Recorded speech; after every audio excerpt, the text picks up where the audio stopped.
All right. Hello, everyone. Welcome to episode 26 of Bangers, Bops, and Banter. I'm one of your hosts, Joe, with my co-host, Brendan. I'm the co-host, Brendan. Damn, big surprise there. And we have a guest today. Hi, guys. I'm Jonah. You might know me from school, or if you're friends of one of the people who watch this. I mean, statistically speaking, you make up a large portion of the subscriber base. So, hi. One day we're gonna get famous, and that won't age well. Everybody's gonna think like that Jonah. No, we'll get famous, but everyone who watches us will be friends. How are we gonna be famous then? We can't make friends with everybody. Dude, it's only a couple million people. Like, come on. Listen, if we cultivate a strong enough parasocial relationship between the audience and us, it'll work. I would like to think that we're already friends with our listeners. You're right. And I hope our listeners are friends with us. Hey guys, remember to smash that like button. Also, comment and subscribe. And ring that bell.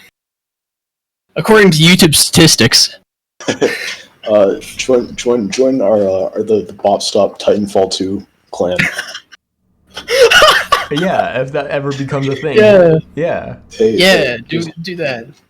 Search up CABT on the network browser and on Titanfall 2, and you can join for free.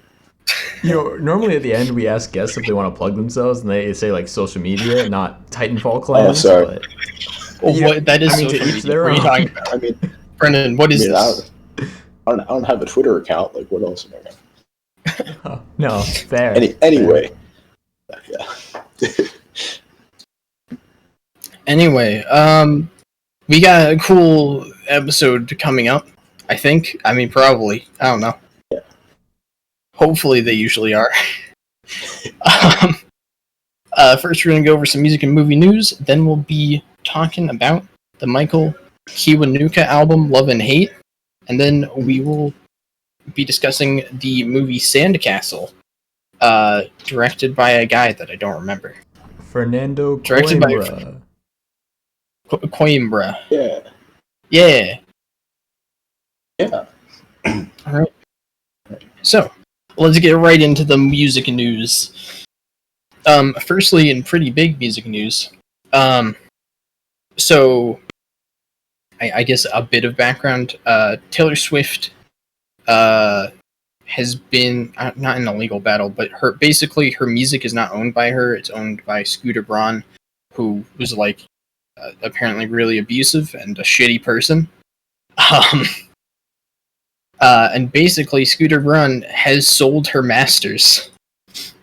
It is now I forget who bought it. Let me get the statement up quickly.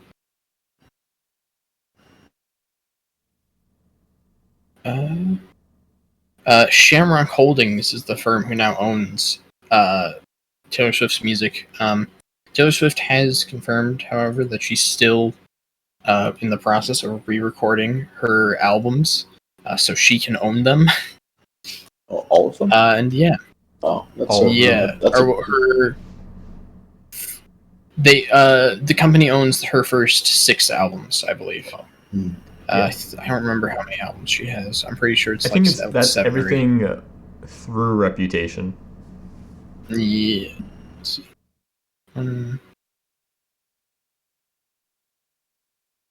Yes.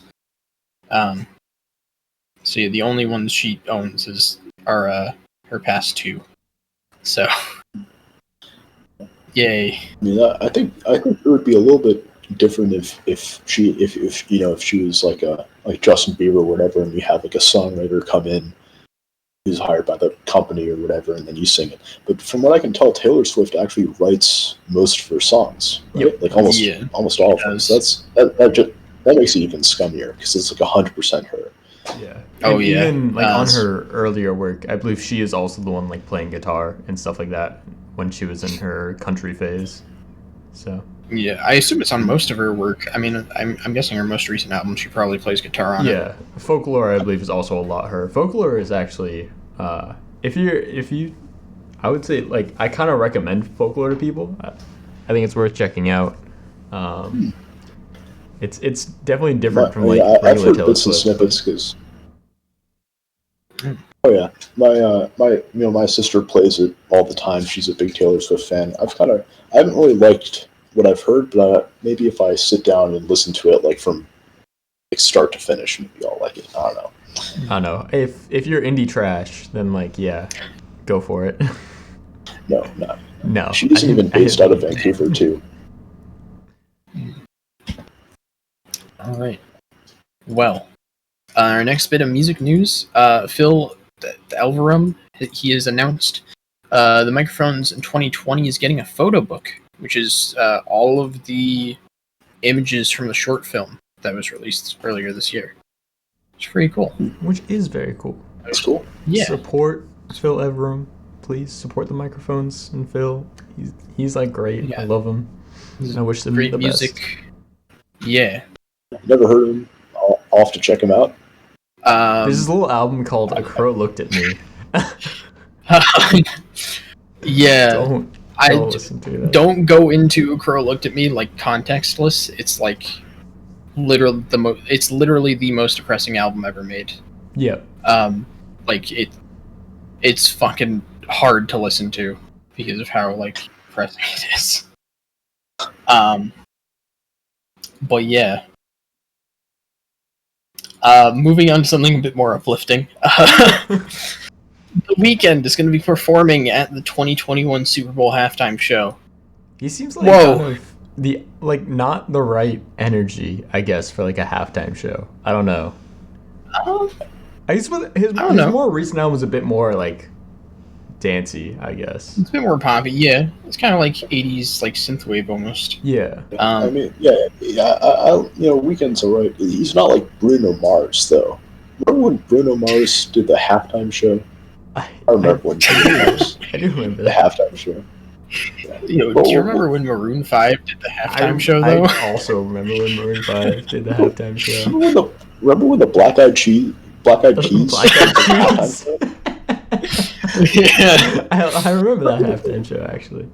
Yeah, I loved the Black Eyed Peas as a kid. Yeah, I was gonna say, do you guys remember the Black Eyed Peas? No, I was a huge Black Eyed Peas fan. Oh man, there's this really definitely good song called "My Humps." Yeah, My Humps is a mistake. That is, yeah.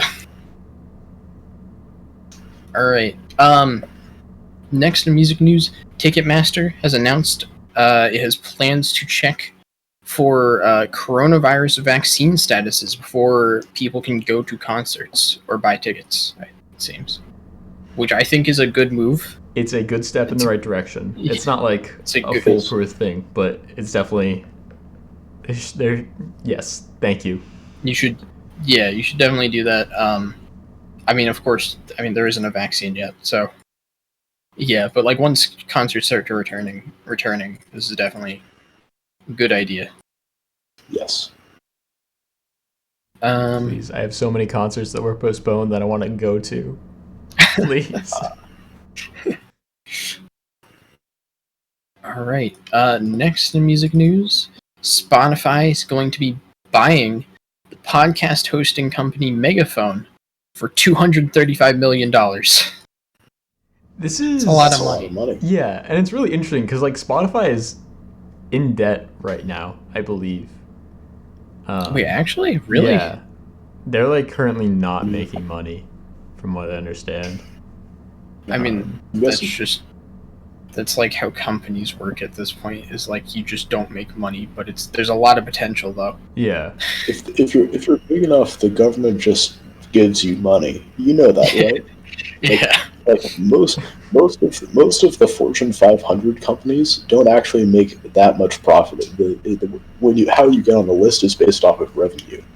So if you're big enough, the government will just like do research for you. Like they'll develop like your touch screens and your GPS, and then hand you a ton of money. And just like, I think Spotify is holding out until they can be enough for the government to give them stuff, you know. But I'm guessing they're in like a YouTube kind of situation. Like YouTube doesn't actually make that much money for Google. Like not actually, it's huge. I think like they can't just let Spotify die because it's Spotify, you know. But but monetizing it is still very weird, you know. So it's kind of like in a limbo state. I don't think Spotify is going to go anywhere, but yeah, definitely. I guess we'll expect changes to their monetization scheme, perhaps. I don't know. Maybe. Like, Spotify's like a shitty company, so I wouldn't mind if it died. But it'd also be really inconvenient for me because, like, I use Spotify. It's so convenient. Yeah. I have to deal with freaking Pandora. Like, who? No, I would not go to Pandora. I would go to some obscure streaming service. Napster is like a legitimate streaming service now, right? Napster?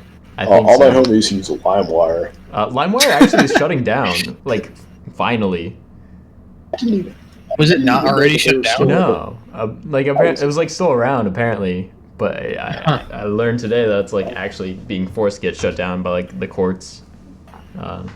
So rest in peace, LimeWire. That's so sad.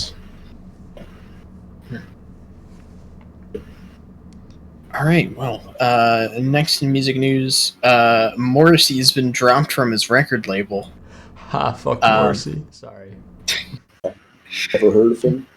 Morrissey he was the lead vocalist for the Smiths. Maybe you've heard of. And he's put out a bunch of solo records, and he's also a massive asshat. Yeah. He's kind of a piece of shit. Yeah. So we are allowed to swear. Oh yeah, no, yeah, we're fucking go for it. Fuck that bitch. Fucking cunt. Fucking piece of shit. Yeah. Okay, thanks for piling on the bandwagon. But yeah, apparently there are new execs at the record label who want to, I guess, diversify the label's roster. And honestly, who cares? Morrissey's kind of a piece of shit. Yeah. Do people even listen to his solo records? He's still actively putting out solo records. I don't know how popular he is. He's like decently popular, I think. He has like almost 2 million monthly listeners, so that feels like too much. I feel like Morrissey it seems to be all old many. stuff, but yeah. And then finally in music news, I had to put this here because it's fucking hilarious. Lil Pimp, or Lil Pump, as he is known. Do you remember him from his hate appearance at a Trump rally? That was fucking hilarious. I do. Turns out he didn't register to vote. It's like it's so like what? I don't know. It was so obvious that he just showed up at that rally for the paycheck because he was getting a massive paycheck from Trump. Probably. Well, actually, I don't know because their campaign was in like debt at that point, like a ton of debt. There's no way a Little Pimp would show up for free. Oh no, little Pimp's. I don't know. He's not very smart. He's a Harvard dropout. What? Also, like, as a huge Lil Pump fan, Lil Pimp, whatever, I know for a fact, because I keep with the social media and stuff, that he's a pretty hardcore supporter of the Green Eco-Socialist Party of the United States of America. So this seemed very out of character for him. I was like, come on, like, I didn't believe it for a second. I see. Is this real, or am I, or... Oh, wait. Okay. Lil Pump, dude. I don't know. Maybe he's really such a wild energy card. Conscious. Who knows? What do they call Lil Pump fans? Do they call them Lil Pumpers? Because I hope that they do. One pump chumps. I thought Lil Pump was like a serving size of McDonald's, like soft serve, like a little crank nuts. Yeah.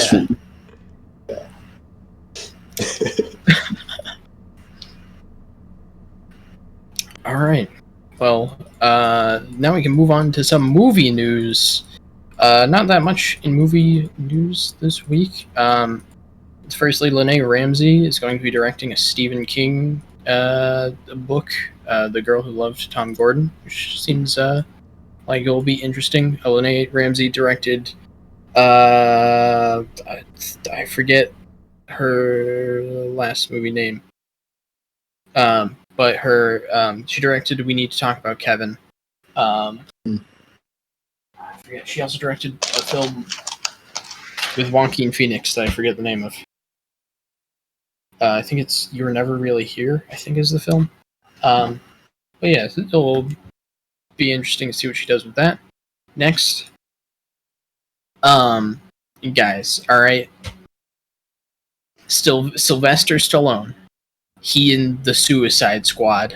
Yeah! He's in Suicide Squad.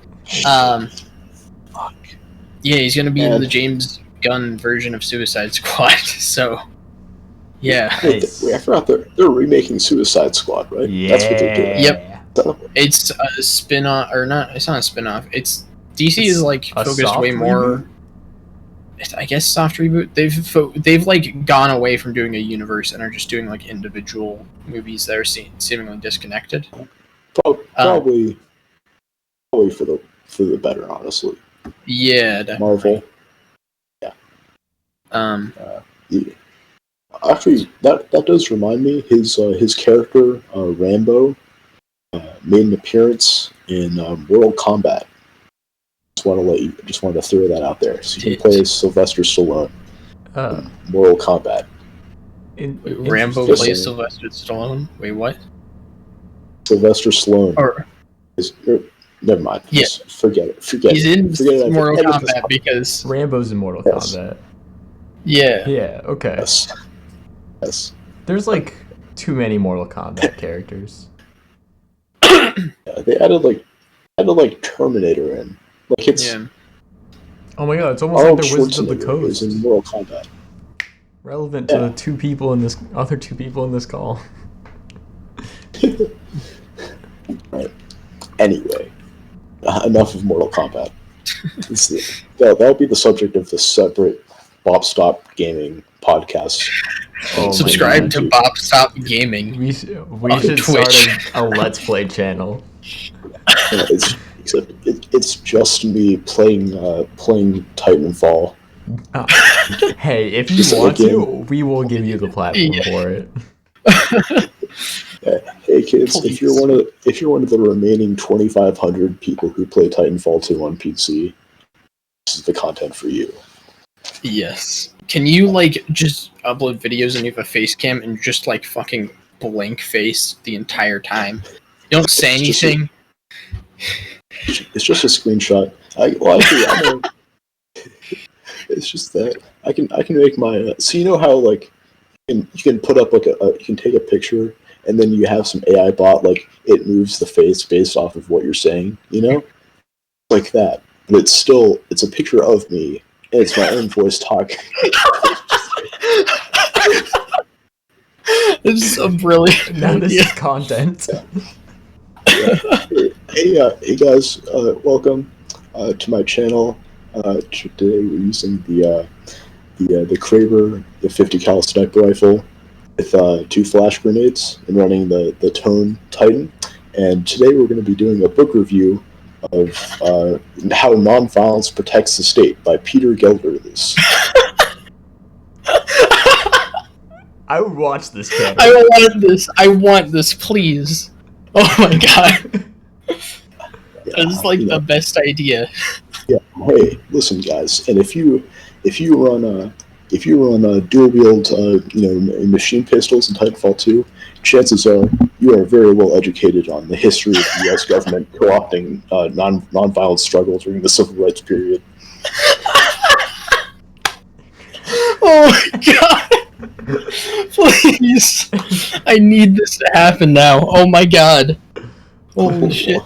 We'll see. I'll see if I can make it happen. Yeah. But if it does, we'll let you know. We'll keep you updated. We'll keep in touch. Okay. Oh my god, I seriously want this to happen now. Like, please. Oh my god.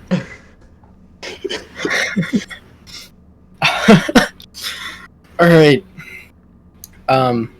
Finally in movie news, Johnny Depp, he was fired from Fantastic Beasts. And now his character is probably going to be played by Mads Mikkelsen. Mads Mikkelsen. There we go. He got it. Alright. Don't say I can't talk ever. Because I can. You can do it. You can say Mads Mikkelsen. It's not that hard Mads of a name. Mikkelsen. Yeah. I just, like, you look at the spelling and you're like, wait, what is right? it supposed to say? Yeah, he might replace Johnny Depp as the character. It'd be like Dumbledore, but again, you know? I want Mads Mikkelsen to be my, like, uncle. Just putting that out there. Alright. What if I told you I knew someone who could make that happen? Yeah? Yo. Santa? Let's go. Listen, all you have to do is to subscribe to Bop Stop on YouTube. I think I've already done that step. Create another account and subscribe again. No, that's fraud. YouTube doesn't like that. It's a fucking video website. What do you mean it's fraud? It's viewer fraud. If we were actually monetized, then that would be we could lose our Google AdSense account by doing that.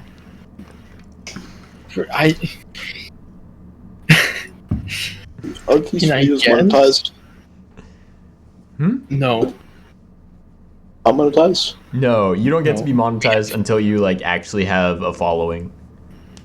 I think the requirements are you have like 10 or no, you have 1,000 subscribers at least, and you have like 4,000 watch quite hours. A few. Yeah. 4,000 watch hours. Yeah. Which is and then we could make like $1. Yeah. So if that. Yeah, but the 1,000 subscribers is not easy. So. I feel like once you get there, what's that? Sorry, you cut out. Tell your friends to subscribe to the Bop Stop and have your friends tell their friends. And if you get in early on, you actually get a portion of all the revenue that the people that you made subscribe to the Bop Stop that we make. We'll give you a cut. And the more people you get to subscribe, the bigger of a cut you get, right? It's like this giant, like it's kind of shaped like a triangle. No, yeah. Be one of the first 500 subscribers to receive a kiss on the forehead from me. Ooh, that's very special. Not Yo, many people get that. Man, let's fucking hop on that, ladies and gentlemen. Limited time only. As we speak, just more and more slots getting filled up. All right. All right. That's it. Very good. We're talking about album now? I think we are. Are we talking about album? Oh god. We talking about album. Yeah. Jonah, do you want to introduce this album? Yes. So today we're going to be talking about the album, the Michael Kiwanuka's hit 2016 album, Love and Hate. This album won a bunch of awards. And the kind of the song in it called Love and Hate has appeared a few times in TV shows and movies. It was actually used as the opening theme for Pretty Little Lies on Netflix. So there's actually a good chance that if you're watching this, you've actually heard some of Michael Kiwanuka's music. It's classified on Wikipedia as like indie rock, indie folk. It feels, I'm not very good at classifying music. It feels a little like bluesy, kind of. I don't know, but it's not like happy. R&B, yeah, that's a better word for it. Maybe not. It's more like soul. I don't know. He blends a lot of genres. Yeah, definitely. It gives me a very like 70s rock sort of vibe from a lot of it. I feel that. But like I feel like he does so in a way that really blends together quite a few different genres within that like framework, I guess, because you have a lot of like soul influence in here too. Yeah. I definitely see what you're saying, and it definitely varies a little bit as the album goes on. You know, like it feels a little like some parts feel like feel not peppy enough, but they feel like they can be played on like mainstream radio. You know, Yeah, not being but not like a pop song or anything, but yeah. Why did you choose this album, Jonah? Well, I chose this album because, well, for one, my entire close family are actually big Michael Kiwanuka fans. For no real reason, I kind of like it because I'm a big like electronic music guy. I still haven't gotten out of that phase. I know I was supposed to leave it all behind when I ended sophomore year of high school, but I like it. But when I want to take a break or listen to something a little slower, or a little bit more meaningful, that's kind of my go-to album. I'm just a Michael Kiwanuka fan, and so when I thought of something that would be music that I liked that actually had like lyrics in it, Love and Hate came up, and I just like the stuff on it. I thought it had a decent flow, interesting themes. And I thought it would be actually like kind of recognizable for the people watching. That's why I chose it. Good choice. Good choice. I'm actually I'm glad you chose this because I've been meaning to listen to Michael Kiwanuka for a while. I know you and I talked back in like January and you recommended him to me and I was like, yeah, I've heard some tangential like stuff. So I listened to like Little Sims and Salt are like two artists that I love, and Michael Kiwanuka probably has like a lot of crossover appeal if you like those artists. Michael Kiwanuka is maybe a member of Salt.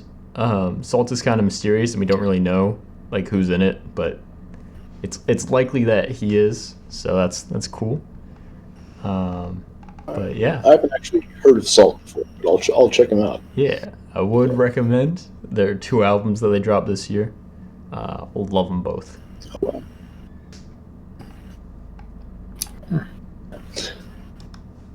Have any thoughts, Joe? Yeah, I really enjoyed this record. Do we want to go like track by track? Do we just want to hop around? Is there anything we want to start with? We can easily start off with the first track, Cold Little Heart, which I do think deserves some attention. Like the track that starts off the record is absolutely fantastic. Even at a whopping 9.5 minutes long too. It gives me like almost like Pink Floyd-esque vibes, sort of. With it, it has like almost a space rock feel to it, for sure.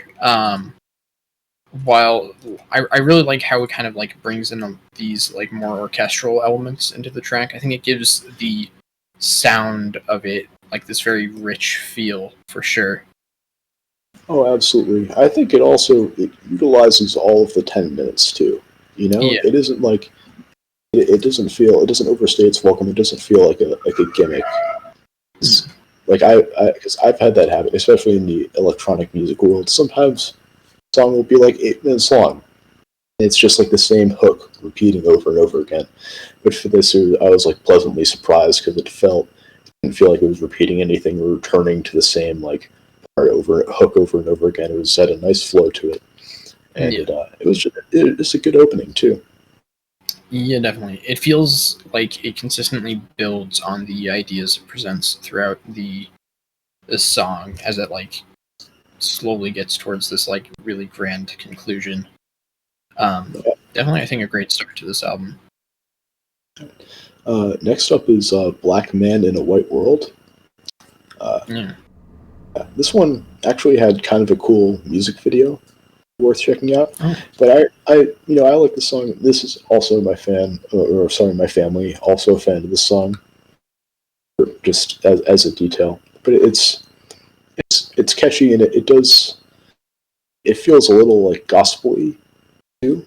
You guys get that a little bit, kind of like the singing in the background. Yeah. It's kind of funny how we're just three white guys talking about this black man's music. Yeah, everything that might be one of the points I'm trying to make. What's that? That we're three white guys talking about a black man's music, and kind of ironic. I hope all of the white people listening are hyper aware of their race right now, of their whiteness. Speaking of which, have you ever heard of "White Fragility" by White Fragility?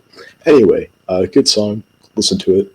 Number 3 is "Falling." Again, also a big fan of this song. Specifically, there's just this one line where he's like, "Stop messing with my head" or something. And I wrote that part. Yes, that part really stood out to me, not because of like the lyric was super meaningful, although it is just the way it's used in the song. But his voice, he has a soulful voice, and for whatever reason, in that one line, I felt it really shined. Like that one phrase felt so much more just because he could say it in that way. That's not something a whole lot of people can do. Yeah. Yeah, definitely. I really like the very slow feel this track has, especially with the repeated chorus of him saying, "We're falling." It feels like you're falling. It does. Yeah. Again, but when it does that, it doesn't feel gimmicky though. Yeah, definitely. Like it's artful. Yeah. Definitely. Next up, I was gonna ask you for anything. No, it's okay. I'm not that huge on "Falling." I like the chorus, but like the verses don't really speak to me. I will admit there is there's like an organ used throughout "Falling" that I'm not that big on. I think I'm just not big on I'm not a big fan of like 70s rock, but I do think I thought you were like, I'm not a big fan of organs, and I was like, what do you think is in your body, Joe? Actually, this may sound weird. Actually, I like when organs pop up in music. Like I just don't see it happen very often. It's always just kind of a pleasant surprise to hear them. This isn't like me like memeing or anything. Like actually, it's like a soft spot. So "Falling" has a special place in my heart for introducing the organ into the album. I also like organs. I like lungs when they're introduced to music. Those are nice. Yeah. All right, enough of that. Next track. Enough organ jokes. The "Place I Belong." This one, it doesn't stick out too much to me. It's still good, especially when you listen to "Falling" first. It fits in nicely. I didn't have too much to say about it. Yeah, I thought it was like a nice, like groovy track. Definitely not super standout in the track listing, but yeah. It doesn't like take up too much. It doesn't overstay its welcome. It serves its purpose in the grand scheme of things. Next we get to the title track, "Love and Hate," which I really enjoy this song. I think this is probably one of the better songs on the album, in my opinion. Yeah, this is what I think. This is the "Love and Hate," just the single. So because it was released as a single too, also kind of put Michael Kiwanuka on the map. It really brought him into the mainstream again. "Love and Hate" has been used in tons of TV shows. Again, it was the intro to a whole TV series. It's good. Yeah, it's just good. I love the background vocals on this track and how they complement the main vocals on it. I especially love the orchestral elements on the throughout, how they Again, they just add like a richness to the sound of everything that I think works really well. Yeah.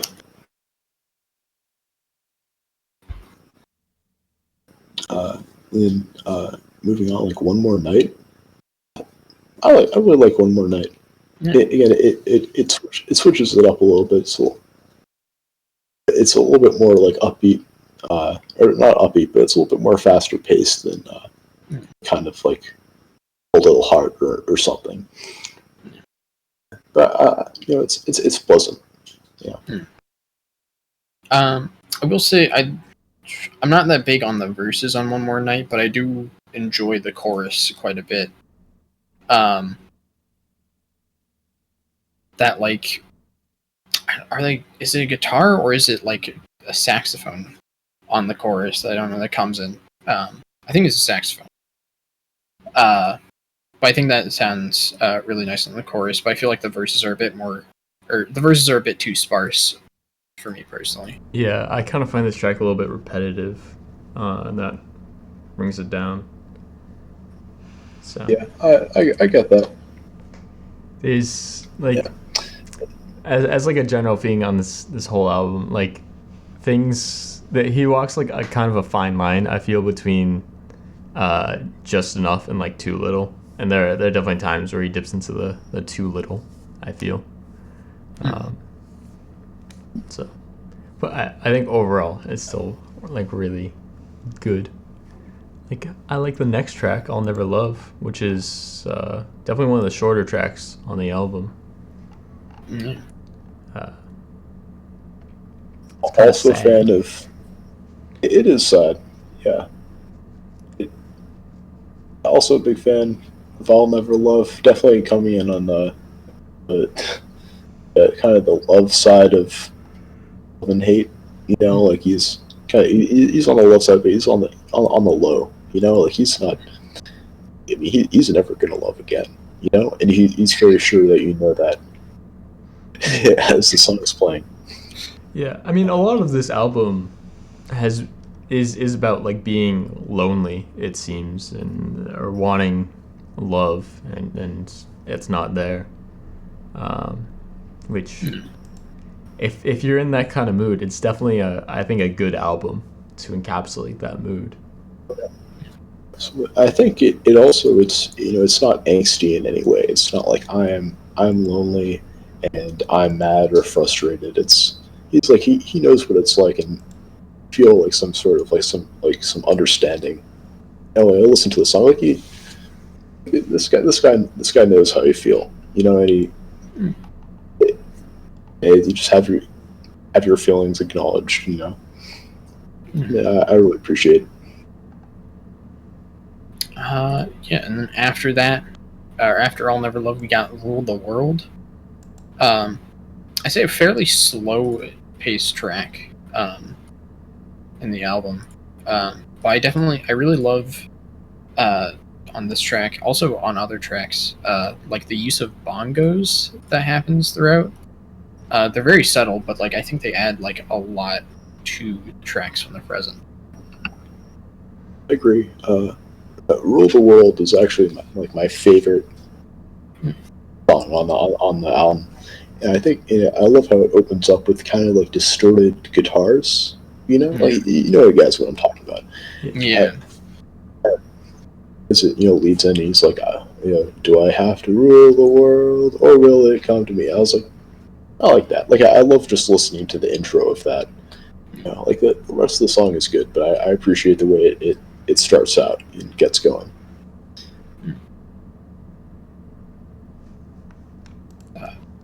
And Father's Child, another one of the longer tracks on the album.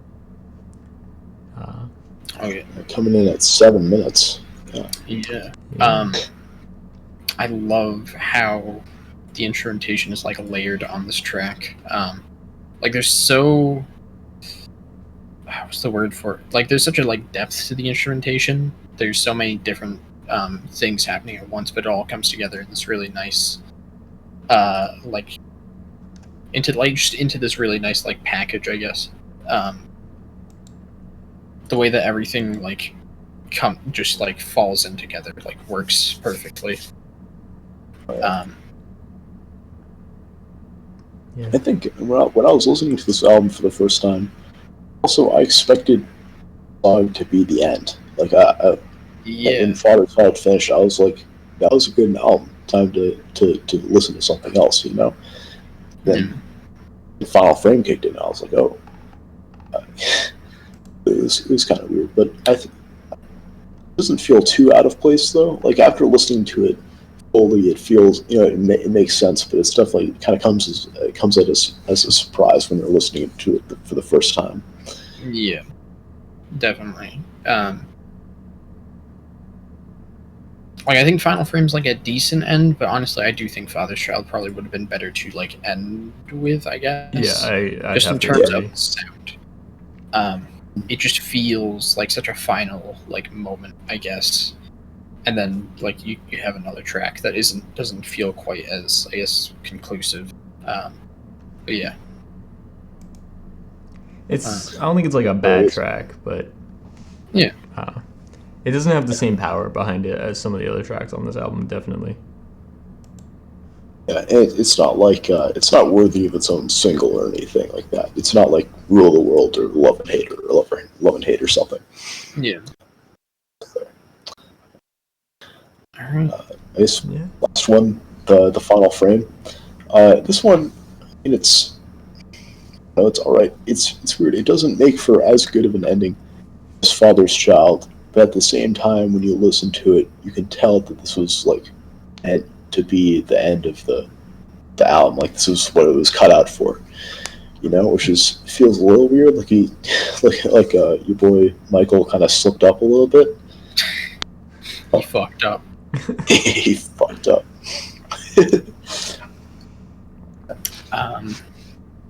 Yeah, definitely. It's not like, I mean, it's not like disorienting or anything, or it's just weird. It feels a little tacked on. Yeah, I think it feels like. For the most part, the entire album's transitions from one track to another are quite smooth. Like all these tracks very much fit together sonically and thematically. But I don't know. I do wish Father's Child was the ending. Just works better.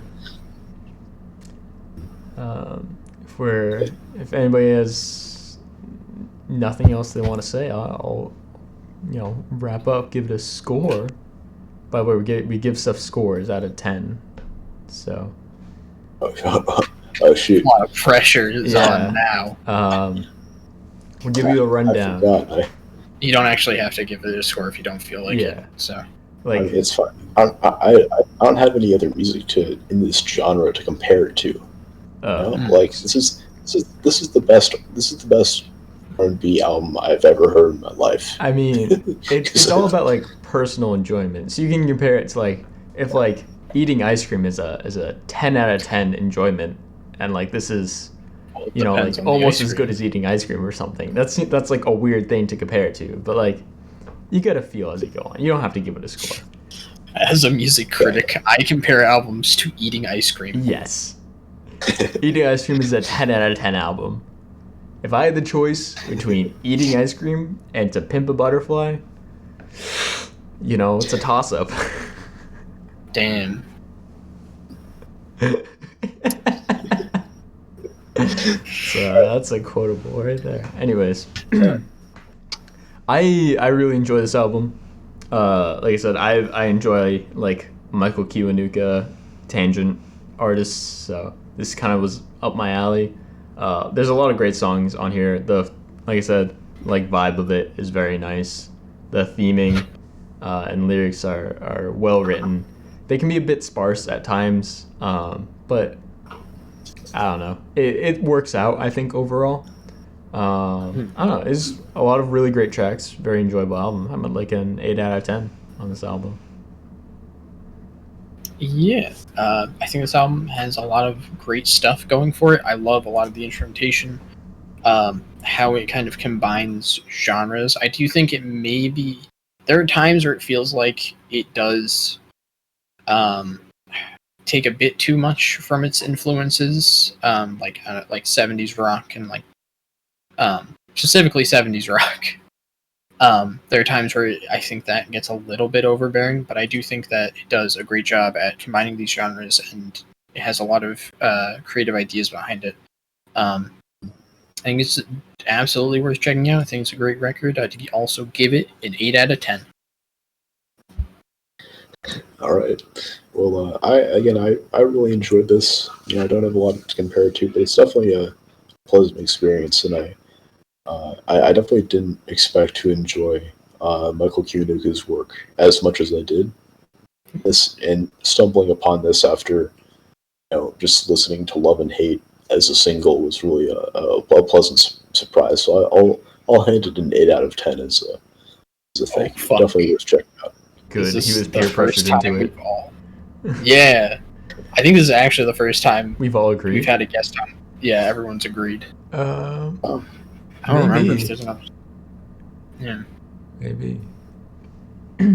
All right, then. Moving on. Cool.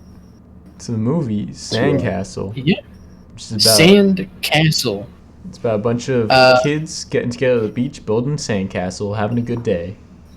Yeah, really fun movie. Yeah. Happy, family friendly. Yeah, definitely family friendly. Would watch. Feel good. Yeah. This will be interesting. I'm interested to know why you chose this film, Jonah. Well, I chose this film. Well, I originally stumbled upon it when I was just browsing Netflix, and I watched it. It looked like a military movie. I don't know, but I thought it was interesting because I enjoyed myself watching it. It's like it's a pleasant experience. Unless you're like a movie critic. But I think it was entertaining. But I thought it failed as in a lot of its themes. Of it's kind of an anti-war movie, but it isn't very good at it. Okay. That's what a lot of my notes are about. Yeah. That's what I would. I was probably going to go into. Is I'd argue this is kind of a pro-war movie in a lot of respects. I'd say it is. Yeah. It never. I guess. Firstly, the difference I'd say between an anti-war movie and a pro-war movie is not whether it depicts war as being like shitty, it's whether or not it justifies war. And I'd argue that this film does that. Absolutely. I think whoever wrote this was definitely on board with the whole thing. Like, we thought Iraq had weapons of mass destruction, and it had nothing to do with redrawing the borders of the Middle East or protecting U.S. interests. Like, we had the best intentions. It's like the Vietnam syndrome. It's like it didn't really challenge any of that. Yeah, I have to mention, I'm pretty sure the writer for this movie based this on his experiences in Iraq. Yeah. I will say I also just want to mention there's like one scene where Henry Cavill like shakes the I don't know who's the Sikhs. Yeah, his hand, and he's just like, I hope you get shot and fucking die, you piece of shit. He's shaking his hand, and that was hilarious. Anyway, Henry Cavill is probably my favorite part of this movie because he's Henry Cavill. So, to be perfectly honest, I didn't even know it was Henry Cavill. I was just like, that's like some. He doesn't look like Henry Cavill. When he showed up, I was like, is that? But it is. Yeah, I saw Man of Steel in theaters. I should know Henry Cavill when I see him. But that was not. I do think an interesting touch was the Punisher symbol on the Henry Cavill's shirt. I noticed that. If it was made by somebody else, it could be a critique of like their notion of like the Punisher, they're murdering criminals and stuff. But I'm guessing this guy was like, yeah, Punisher's badass. I'm gonna give this guy a Punisher T-shirt. But I'm serious. Like that's probably what went through his head, and I think that's kind of representative of the whole movie. Like it's the meaning's all messed up. So do we want to do a quick like summary of the? Yeah. I get. Yeah. So, or do you want to summarize it? I've seen it twice, so I can I can go. Yeah. It begins with our protagonist, something white guy, talking about how he he joined the army for college money, and now he's invading Iraq with the United States Army. And it begins with him. He's walking down and he's narrating it to us like in third person, as if he's recalling the experience, not like talking to the camera or anything. And he walks up to a Humvee and just breaks his hand by slamming the door against it, which I thought was quite the way to open up a movie. You know, I didn't think it was jarring. It felt like a little gimmicky though. It wasn't like that artistic. But I'll say, I mean, there was some thought behind it, you know. Yeah. And basically, the doctor's like, "Hey, too bad. Take this ibuprofen and get out and like get going," because they're the opening scene. They're preparing to ship out to invade, like to attack a city or something. Yeah. And it just cuts off his cast and tells him to get over it. And I think this could have been used as like a thing where like, hey, you know, you talk about the military thinks of you as like a pawn. You know, you're just like a chess piece. They don't care about you and how with the pain you feel. But it portrays the doctors as like having the right intentions. Like, this, you'll be fine. Get back in the fight. You know. And then they go on. They attack a city. Stuff. I don't know. Do we want to summarize it all first and then go back and talk about it, or just like scene by scene? We can do like a quick summary and then we can go and mention individual scenes. Basically, he is deployed into like a city or whatever, and he's in a firefight, and a building blows up, and his ears do the E thing. It doesn't really matter. Like that, it doesn't have any bearing on like the rest of the movie. So yeah. Then they like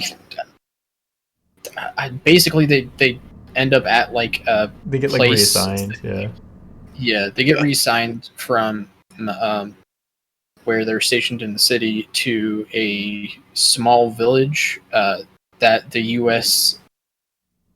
bombed part of and accidentally blew up their water supply, essentially. Or they blew up the pipes from the well to the town. Yeah, so they broke the well, so the well, like, they don't have water, and the U.S. is like, hey, we're sorry, we're going to send our men to get your water, and that's where our protagonist comes in, and then shenanigans ensue because they suck at getting them water. They find Henry Cavill with a sick-ass beard and a shaved head, and they meet the guy His name is translates Kadir. for them. Kadir, who apparently is really good. Wait, you're talking about the translator? The translator is Mahmoud. The school principal is Kadir. Oh, okay. Yeah. I was just mentioning to meet the translator, who's really good at poker. So yeah. And then basically they try to fix the pipes, and stuff happens while they're trying to do so. Like, they have to bring back water from it for the people, and then, you know, like, it gets shot at and stuff. And then, like, basically, eventually, the school teacher gets people together and to fix the well, or to help fix the well. Things are going. The U.S. is paying them to do it, but like they're resistant to it. The teacher like gets people to do it. You know, he rallies people. Yeah, and then the teacher is killed by. I don't know if they said the like specific group. So insurgents. Yeah. What?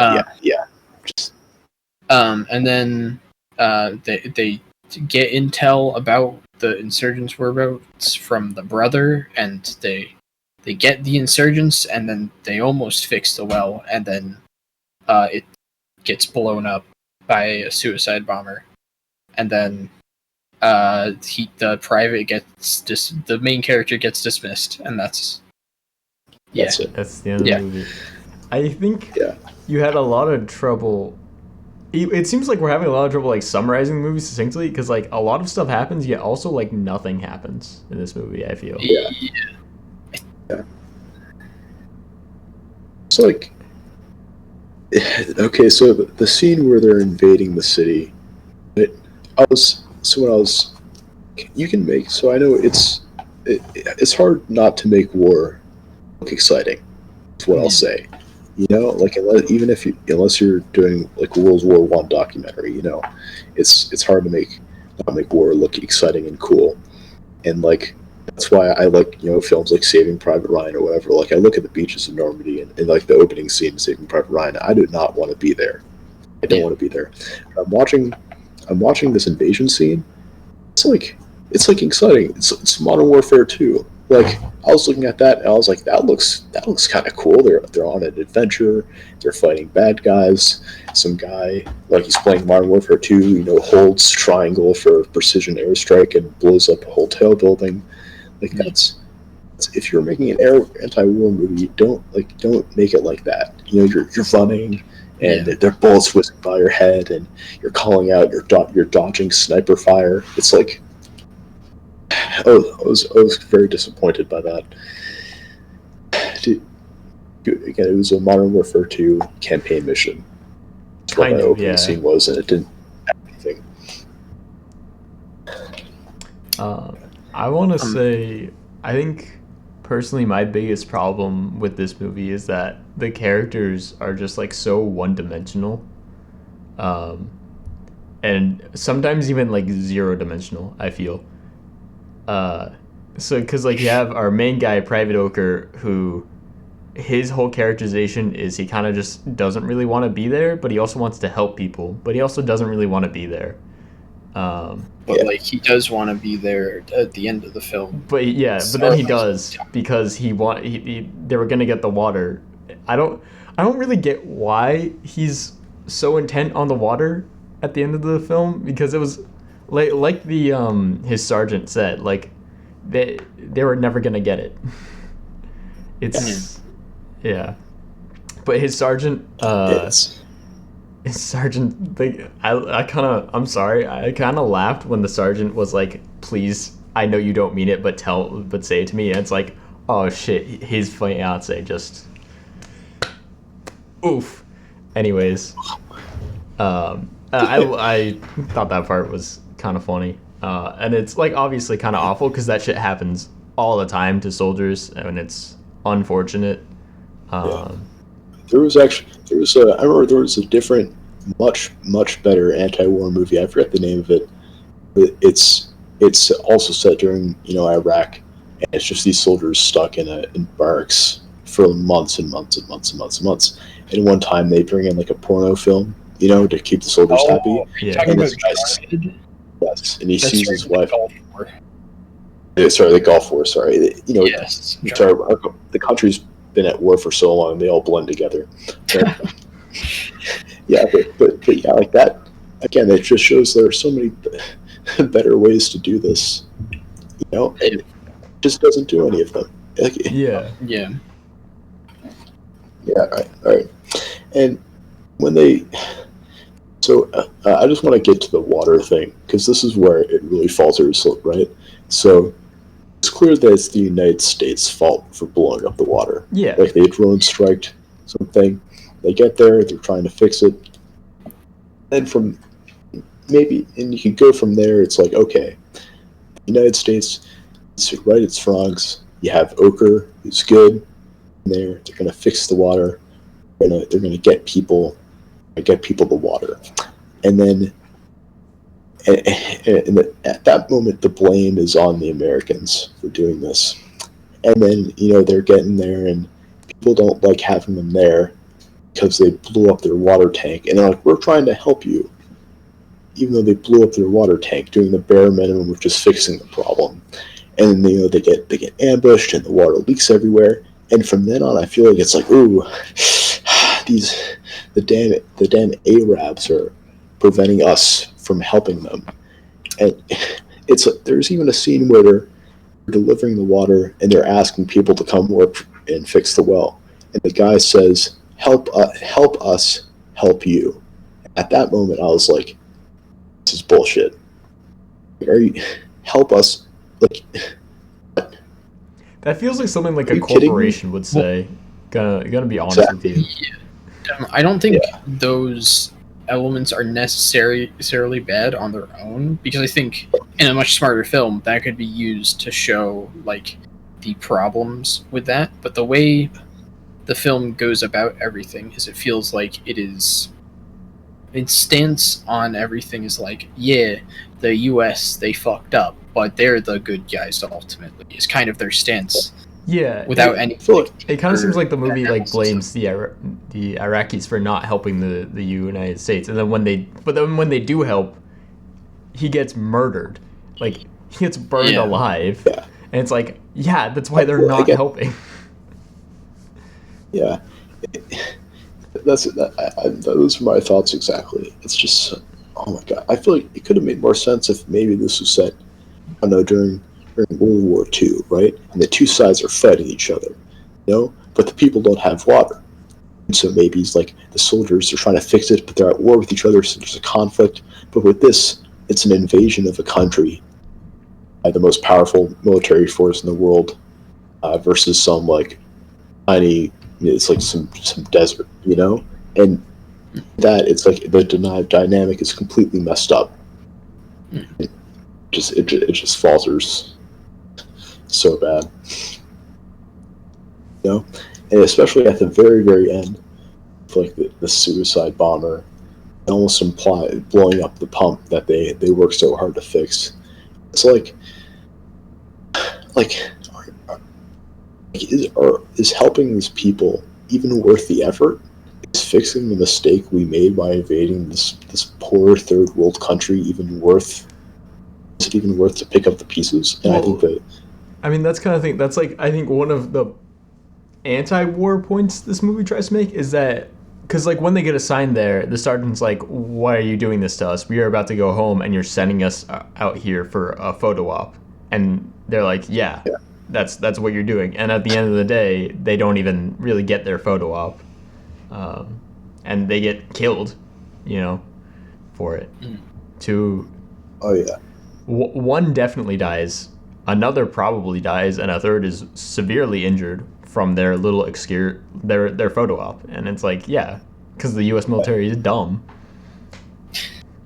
Yeah, not only dumb, but doesn't care about you. Like, we'll let you die for a PR trip. It's not because we're dumb but well intentioned. Like, we know exactly why we're here, and you're here for college money. The Iraqis get for free. There's a scene where he's talking with one of the builders, and he's like, "Oh, where'd you learn to engineer stuff?"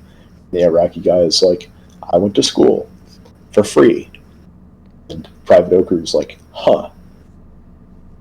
Back. I like the line he says there. Well, he's like, "Well, shit, in America, nothing's free." I like that line. I did like that. That was also like that because it showed some understanding between two groups of people. Mm-hmm. Like Private Oker doesn't want to be fighting. The other guy doesn't want to be fighting. It's just kind of, and they share their food. I really like that. It was one of the few good bits of the movie. As far as, I had something to say about the scene where they're going in to investigate like the weapons cache or something, because they get a tip from the guy whose brother was killed by the insurgents for helping the Americans, and they go in. It's kind of implied to be like a revenge mission for murdering the school teacher. Yeah. Again, it feels like a Modern Warfare 2 mission. Like, literally, no. So there's in the opening scene of Modern Warfare 2 campaign, you're on a Humvee, you have a mountain gun, and you're going through these narrow streets shooting at stuff. And when I was watching this, when they're getting their escape, I'm like, holy shit, this is just Modern Warfare 2. And I'm like, this is, like, you don't, when you're making an anti-war film, don't make it Modern Warfare 2. Yeah. You ever consider that maybe you just play too much Modern Warfare 2? I don't even like it that much, but because it's so much because Modern, like, those dumb COD games, right? They're action movies. Yeah. It should not be an action movie. Like, Sandcastle is half an action movie, and that's why I can't stop bringing it up. Yeah, definitely. That's like the big thing, is it portrays all the violence as like cool, essentially. It's like really exciting and thrilling. But like that really, if you're going to do that, your movie needs to be a lot smarter about how it approaches the subject matter. Like something like, say, Full Metal Jacket, that has like an exciting action scene, but it's very clearly like satirical and constantly shifts tones to like show how actually shitty the situation is. Yeah. Like, we just go on and list all of the anti-war films that are better than this movie. It's a lot. It just feels so hard. It also sprinkles in some stuff here and there. There's a thing about some toxic masculinity, like the guys that are working out. They call Ochre a pussy for not working out with his broken hand, and they I think that just was trying to get the army atmosphere, which was it seems to portray the army as a bunch of meatheads, essentially, except for Private Ochre. Which I think is effective at making Ochre stand out, not effective at making complex characters, though. Yeah, definitely. Pretty much all the other characters in the film are, I mean, I guess with the exception of the sergeant guy played by not Tom Hardy, Logan Marshall Green. Yeah, he's an Upgrade, which is a very good movie. Recommend Upgrade, but I think it fails even this, because if you want to critique toxic masculinity or whatever, or critique the army as a bunch of meatheads, show like a hazing ritual or something, or show someone getting beat up. They don't do that. It's just like shown as endearing. Like these are army dudes. Yeah. Here to do army stuff. So I mean, you can look at a film again like Jarhead that literally does that. With its like hazing rituals and everything. Watch if you're subscribed. Watch Jarhead. Just saying. If you're not subscribed, also go watch Jarhead. It's a pretty good film. Yeah. If you're not subscribed, subscribe.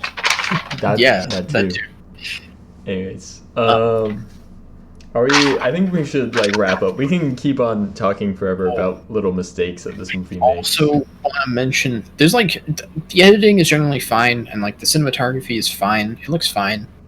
It's a fine looking movie. But there's this one scene towards the end where it's a conversation between the main character and the sergeant, where they're like sitting in chairs like opposite each other, and they do digital zooms on each person's face. I should mention, it's like all in one shot. You can see both of them sitting, and they just do digital zooms on each person's face. And it's so weird, because if it was just kept as, it seems to be one take.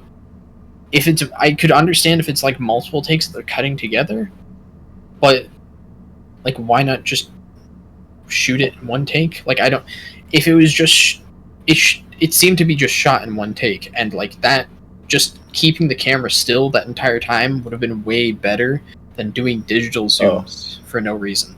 Oh yeah. And before we go, one last thing, I swear. I want to end it on a positive note. There's a scene towards the end where your boy Ochre is taking a shower and like it almost shows his dick. And he turns on the faucet, and the water pours in and he stops it. He watches it go down the drain. I like that scene. I was like, I feel like it has a point. It was artfully done. It was a pleasant surprise. Yeah. And then the movie ended. Yeah. Well, it's symbolic of how like meaningless his struggle was. Yeah. It wasn't in your face. But it isn't. It was just a simple metaphor that worked. And then the movie was done. That was it. Honestly, in those final moments in the movie, when they're like talking, sitting on the chairs, and there's like a table with food in the background, because that shot is so long, all the extras are just like picking up stuff of food and like just placing it down on different places on the table. And I was looking at the extras the entire time. And I was like, oh, he picked up the ketchup. What's he gonna do with it? Oh, he put it back down. Okay. Oh, did he pick up? He picked up a fruit and he put it back down.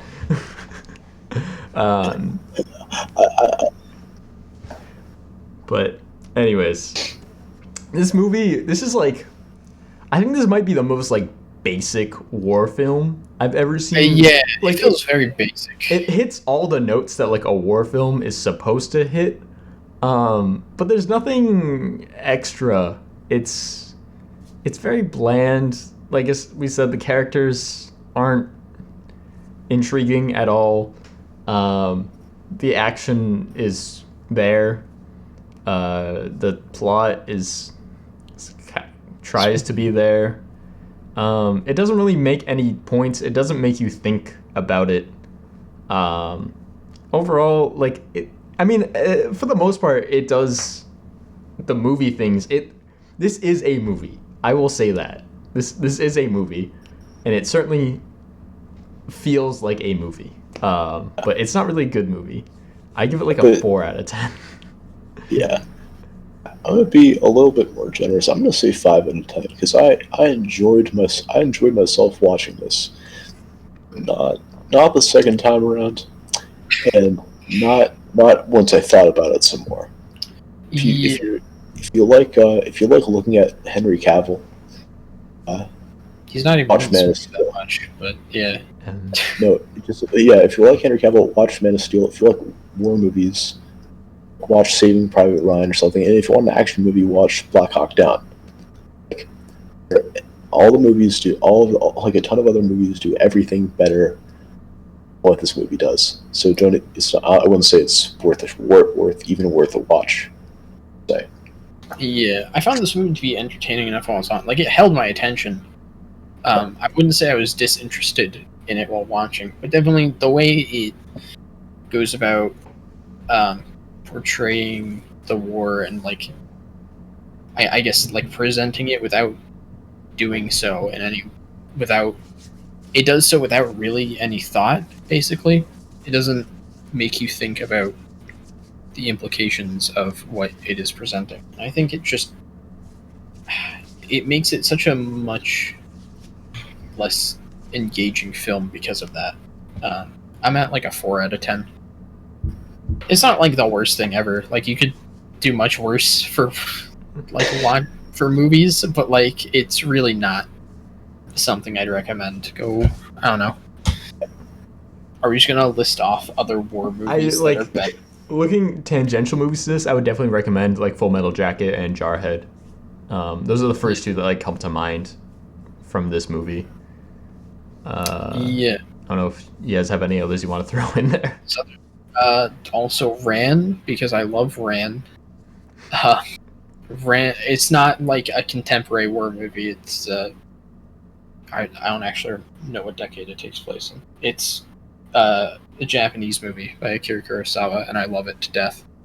That's a great anti-war film. Also, Come and See is like incredible and like really hard to watch, but that's probably like the best anti-war film. Just in terms of its how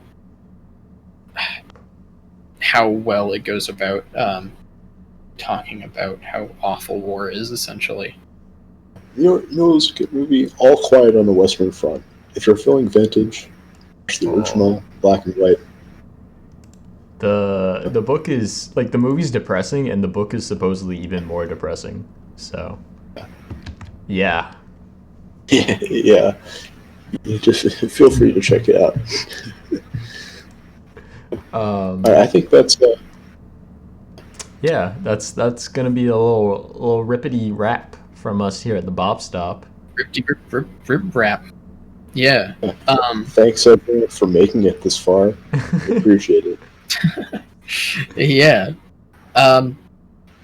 Next week, we got some stuff. Yeah, we got a movie, and we got 2 movies, I believe, and also an album. the album for next week is going to be Spirit World Field Guide. Wait, I gotta make sure I get the name correct. I think it's right. Yes. Spirit World Field Guide by A$AP Rock. It's his newest album that just came out, and I'm kind of in love with it, so I want to talk about it. And the movies for next week, there are actually 2 documentaries. The Act of Killing and its companion piece, The Look of Silence by Joshua Oppenheimer. Yeah. So, yeah, it'll be really interesting to dive into those. Yeah. Yeah. Well, yeah. Well, thank you so much for having me on the show. Yeah. Is there anything you want to say? Yeah. Do you want to plug your Titanfall 2 clan again? Yes. So be sure to check out our Titanfall 2 network. CABT. C as in cock. A as in and. B as in ball. T as in torture.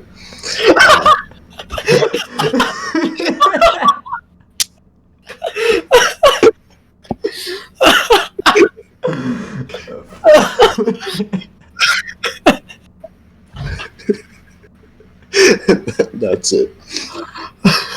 That's it. That's all you have to say.